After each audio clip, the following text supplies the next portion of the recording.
unacceptable. The church is just as... I have a 100% problem with any abuse of children. Okay, so then... The only reason I brought up Islam at all is because you're within it, you're well positioned. Okay, so you're saying and it sounds like you are actually doing things that could move things forward. Okay, all right. If you come from the angle, then I respect... Then I understand where you're coming from with your statement, how you started with the Muslim. I understand. Yes, as a person who's in the public sphere, I do have a role.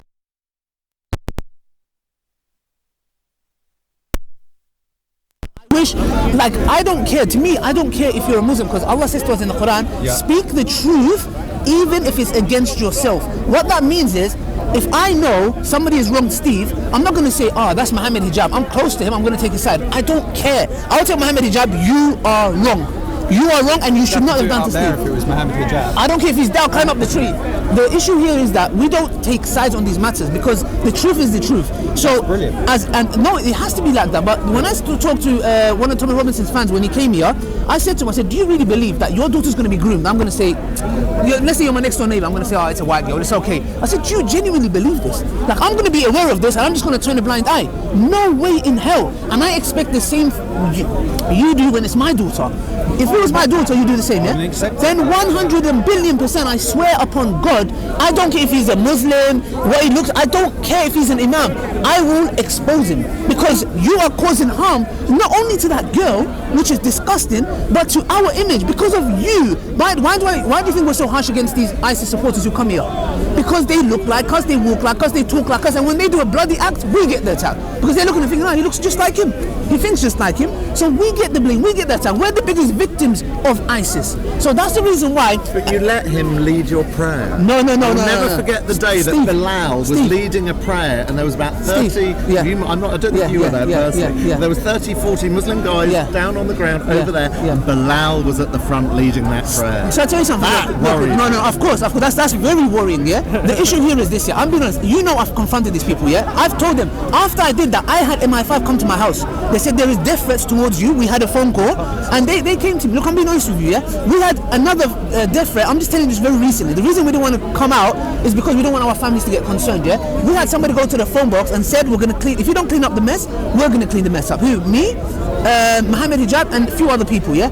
And we're assuming it was from the far right. I get three types of threats: the far right, ISIS, and recently that Shia, extreme Shia, who came and said, I'm going to cut your neck off. Yeah. Now I'm asking myself a question, like, why do these people hate me? What am I saying? Because it affects their agenda. It's a very good question. No, but the thing is, believe me, when I come to the park, I have to look behind me. When I'm praying, I have to tell a brother, if you see anyone coming close to me, like, keep an eye, yeah? Because it's come to the point where me and Hijab, we're taking certain precautions in place because our life is in danger. ISIS want our head. You know why? Because they believe we're disbelievers. They believe we are apostates, yeah? Because why? Because we expose Enjam Chowdhury and his followers, yeah? But we are kuffar pleasers, yeah? We please the kuffar. So the thing is, this is our problem. This grooming gang issue, pedophile issue, terrorist issue, it's all our problem. We need to deal with it as a team. Do you get it? Me and Steve, we have our back and forth all day, all night. But I know if I've never done it during the night. Hey? Me and Steve, look, we'll have a go at each other. Do you get what I'm trying to say? But I know if I saw Steve getting harmed, I'm not going to say, Steve. No, I'll come and help him. And I know if I was being harmed, I know Steve's not going to be like, it's Ali Dawah, let him get a few kicking and I'll record it. Maybe for a few seconds, but he'll come and help me after. This is how we need to be. We're like a family. Look, Steve contacted me today, said, we're having a meeting with the police regarding certain things that's happening here, yeah? This is how it is. Just because we have our disputes and our disagreements doesn't mean he's my enemy. Do you get what I'm trying to say? Even though I do not like, for example, if he was to insult my prophet, etc., which is actually it's actually not freedom of speech, by the way. Yeah, it's not. So it's not. It's not. But But if we leave Brexit, that's a different story. But anyway, so coming back to your point, look, I'm with you. Yeah, maybe you had a perception of me on camera. I'm just saying, look, when I was speaking to Avi Yemeni. Yeah, you know that guy from Australia. Oh yeah, nice one.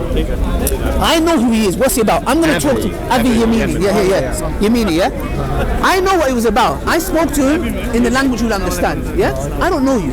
Yeah, I don't know you.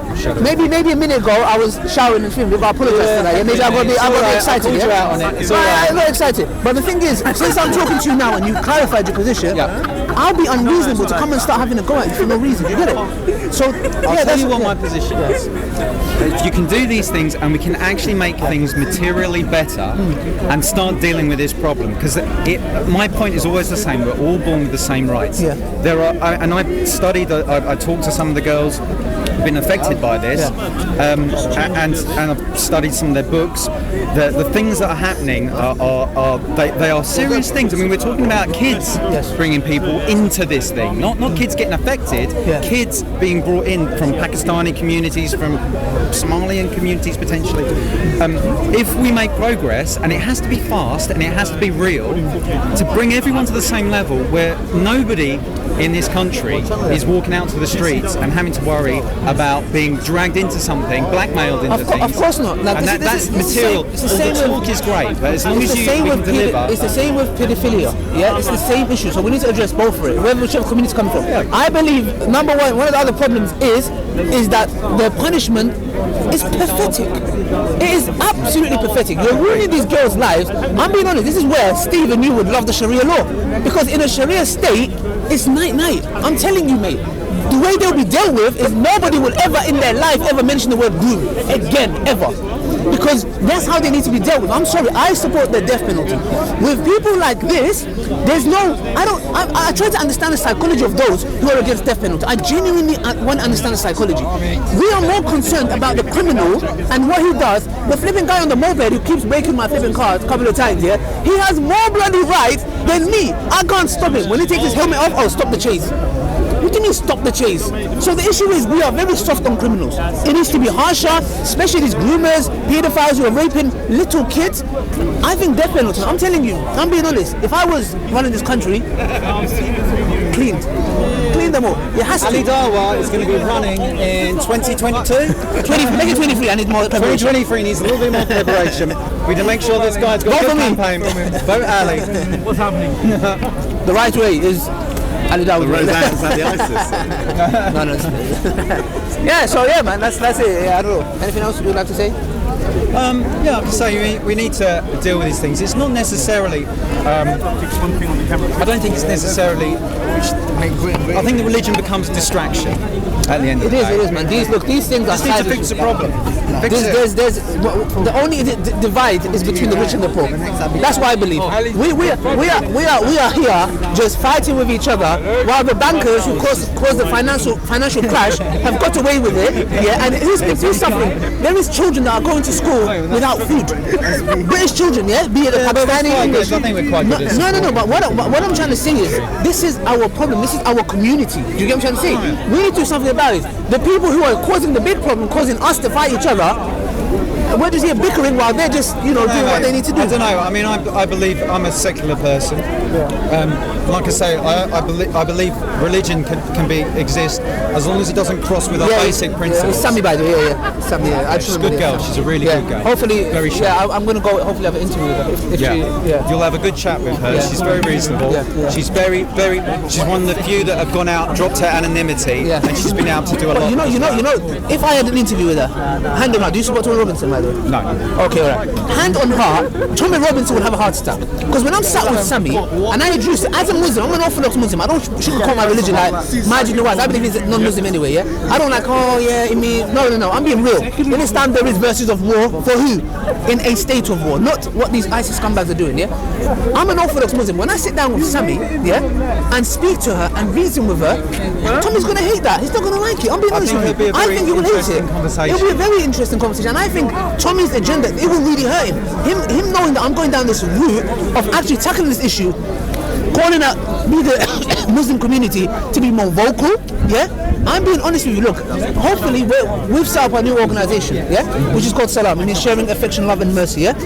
We want to tackle this issue, we don't care, whoever it is. Love and mercy, that's what we need tonight. Love and mercy tonight. You know that song? No, but I was sitting in a gloomy movie with my hands on my chin.